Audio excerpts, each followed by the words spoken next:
ሰላም የክሪስ እንዲያለም ቤተሰቦች እንደምን አላችሁልኝ? ዛሬ እንግዲህ በጣም አዝኜ ነው የመጣሁት ፊት ለፊታችሁ። እንግዲህ ነፃነት ወርቅነህ በጣም የማውቀው በጣም የቅርብ ሰው ነበር ለኔ ማለት ያው አልተገናኘንም፣ አብረን የሰራነው ነገር አይኖር እንጂ የዛሬ ከ10 ምናምን ዓመት በፊት ፍሬሽማንን ሲሰራ አገር ፍቅር ቲያትር ማለት ነው። እሱ ፍሬሽማንን እየሰራ እኛ ደግሞ ትሩፋልዲኒዮ የሚል ቲያትር ነበረን ያሊሹ ሚሞዬ ከነ ጋሽ አብራር ከነ ጋሽ ችሮታው ጋር የምንሰራው እነ ደሳለኝ እነ ቅድስት አብረን ሆነን እና የኛ ማክሰኞ ነበረ። የነዚህ ደግሞ ሐሙስ ተመሳሳይ ሰዓት 10 ሰዓት ላይ ነው መሰለኝና ያኔ ወረፋው እሱ በጣም ወረፋ ነበር። የነዚህ ቀጭን ሆኖ አንገቱን ደፍቶ ሲሄድ ነው እኔ በደንብ የማውቀውና እኛ ማክሰኞ ትሩፋልዲኒዮን ስንሰራ 100-200 ሰው ነው የሚገባልን ነበር ያኔ። የነዚህ ግን ቢያንስ የሚመለሱሉ ነበረው እየሞላ ወረፋና ያኔ በቃ ነዚህ እያልን ስናወራው አንገቱን ደፍቶ ነው በቃ ስራ ለመስራት ለማደግ ለመስራት በቃ በአርት ውስጥ በጣም እንትን ያለ ነውና ጊዜ የለውም ነበረ። አሁን ራሱ ደግሞ ካደግን በኋላ ማለት ካረጀን ማለቴ ነው ደውዬለት እንገናኝ ብየውና ግሩሜን አማንን ሌሎችን ሁሉንም እንትኖች ኢንተርቪው ሳደርግ እሱንም ኢንተርቪው ያደርገዋለሁ። ያሳለፍነውንም እንዳልኳችሁ እሱ ፍሬሽማንን ሲሰራ እኛ ደግሞ ትሩፋልዲኒዮን ስንሰራ ስለነበረ በልጅነት በወጣትነት ማለቴ ነው እና እሱን ጠይቀዋለሁ። አሁን ደግሞ ያለንበትን ጠይቀዋለሁ እያልኩኝ ምንም አይመቸውም። በቃ እንደው በመኪና እንኳን እንዲህ ስንተላለፍ እንገኝ በቃ በራይድ ክርስቲያን ሊያዛትና አንተ በመኪና ስታል እና ምንም ጊዜ እንደሌለው በጣም ሙሉ ጊዜውን ህይወቱን ራሱን ሙሉ በሙሉ የህዝብ ነው ነፃነትና የእያንዳንዳችን ሳቅ የቤታችን የሳቅ ምንጭ ነው። እኔ በእውነት ነው የምላችሁ ክርስቲያንን ከጎኔ ጋር ደም አድርጌ የቤተሰብ ጨዋታ ጥያቄ ሳላይ የምተኛበት ጊዜ የለም።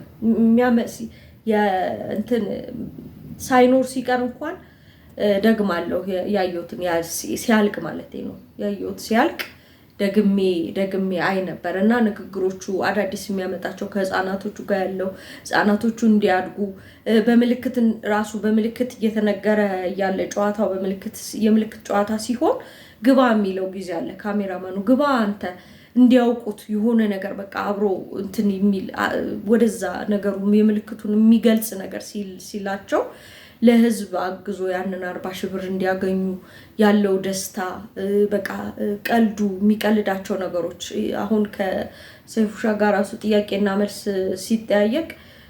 ሲጠይቀው ውጪ ናቸው ልጆች እንደዚህ ሲል በቃ በምን ትግባባላችሁ ሲሉ ያው በመላኩ ነው በቅዱስ መላኩ እና የሩፋኤል ልጅ ነው ማን ነው የኡራኤል ልጅ ያዛ ወደ ፕላዛ እና በጣም ነው ያዘንኩት በእውነት ረጅም ሰዓት ብቻዬን እንትን አልኩኝ። ክርስቲያንም ሆዶ እንዳይብሳት ብዬ እንትን አልኩ እንጂ በጣም ነው ያሳዘነኝ አብሮ አደጌ ማለት ነውና እንግዲህ እግዚአብሔር አምላክ ያው በሱ ባለው ነው ሁሉም የሚሆነው።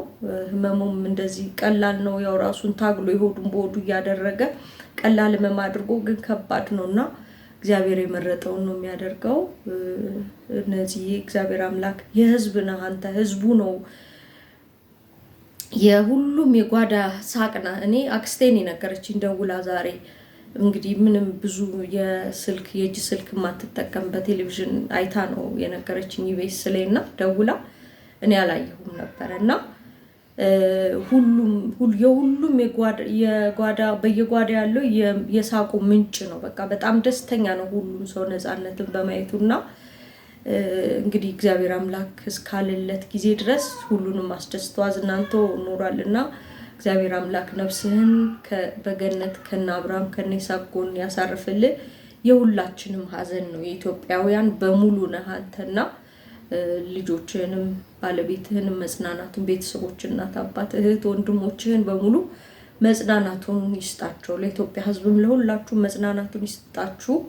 ያው እንግዲህ እንደምንም ራሴን እንትን ብዬ ነው ማለት በጣም ነው ያዘንኩት። እንግዲህ እግዚአብሔር አምላክ ለሁላችንም ልቡን ይስጠን። ፍቅር ይጽፋቸው የነበረ አሁን በእንትን ላይ የሚጽፋቸው በቴሌግራም ማን ነው በእንደዚህ ፌስቡክ ላይ ምናምን ሰሞኑን ሲያስተላልፋቸው የነበሩት ነገሮች እንደዚህ በተከታታይ ሳይ በቃ አልቻልኩም። ረጅም ሰዓት ብዙ ራሴ በቃ ውስጥ የተንቀጠቀጠ ማመን ያቃተኝ ልክ እንደ ባለፈው በሆነ ምን ነው በባለፈው ጊዜ እንደሰማ ነውና አሁን ደግሞ አለሁ ብሎ የሚልበት ነገር ቢፈጠር አልኩና ግን ደግሞ እግዚአብሔር ያለው ነው የሚሆነው ሁሌም ቢሆን እንግዲህ እግዚአብሔር አምላክ ለሁላችንም ልብ ይስጠን፣ ፍቅሩን ይስጠን፣ መስማማቱን ሰላሙን ሰጥቶን ሁላችንም እቺ ምድር እንግዲህ ድልድይ ናት ወደ አምላካችን የምንሄድበት ስንሄድ የምንሸጋገርባት ድልድይ እንደመሆኗ ፍቅርና ሰላም አግኝተን እንድናልፍ እግዚአብሔር አምላክ ይርዳን። ቤተሰቦች አመሰግናለሁኝ። ሁላችሁ መጽናናቱን ይስጥ። ሰላም ሁሉ